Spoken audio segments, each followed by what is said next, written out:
പണ്ട് കുഞ്ഞിലെ തമാശയ്ക്കാണെങ്കിൽ കൂടെ ഓർത്തിട്ടുണ്ടോ വലുതാകുമ്പോൾ ഈ ഒരു ആക്ടറെ പോലെ ആവണം, അല്ലെങ്കിൽ അങ്ങനെ ഒരു പരിപാടി എല്ലാവരുടെയും മനസ്സിൽ ചെറുതായിട്ടെങ്കിലും ഒരു ദിവസമെങ്കിലും തോന്നിയിട്ടുണ്ടാവാൻ സാധ്യത 99% ഉണ്ടാവും.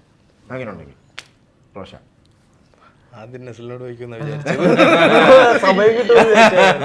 ഉറപ്പായിട്ടും ദിലീപേട്ടനായിരിക്കും. ദിലീപേട്ടൻ പുള്ളിയുടെ പടങ്ങളാണ് ശരിക്കും ചെറുപ്പത്തിൽ ഒരുപാട് എൻജോയ് ചെയ്ത് കണ്ടിട്ടുള്ളത്. നമുക്ക് കോമഡി ആണെങ്കിലും ശരി. ചെറുപ്പത്തിൽ അങ്ങനെ ആഗ്രഹിച്ചിട്ടില്ല ഒരു ഭാവിയിൽ ഒരു നടനാവും, അങ്ങനെ ചിന്തിച്ചിട്ടില്ല. പക്ഷെ എങ്കിലും പുള്ളിയുടെ പടങ്ങളാണ് കൂടുതലും കണ്ടിട്ടുള്ളതും. അതുപോലെ ആവണം എന്നൊക്കെ ചിന്തിച്ചിട്ടുണ്ട്. ഒരു ടൈമെങ്കിലും ആ ഒരു സ്വാഗ് അടിപൊളി. കളിക്ക് സ്പെഷ്യൽ മൂവി ഏതായാലും ഒരെണ്ണം എന്ന് പറയാനില്ല, ഒരുപാടുണ്ട്. എന്നാലും അത് പുള്ളിയുടെ ആണോ? ഏതെങ്കിലും ഒരു വൺ മൂവി പറയുകയാണെങ്കിൽ.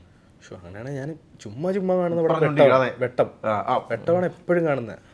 കണ്ട് മടുക്കാതെ ചിരിച്ച് അല്ലേ? ചുമ്മാ യൂട്യൂബിലൊക്കെ നമ്മൾ ചുമ്മാ പോകുമ്പോൾ എന്തെങ്കിലും സീൻ കണ്ടാലും നമ്മൾ വെക്കും. അതിരുന്ന് കാണും. സീൻ കണ്ടിട്ട് ഫുൾ കാണാൻ വേണ്ടി ഫുൾ മൂവി ഇരുന്ന് അങ്ങനെയുണ്ട്, അങ്ങനെ സംഭവിക്കാറുണ്ട്.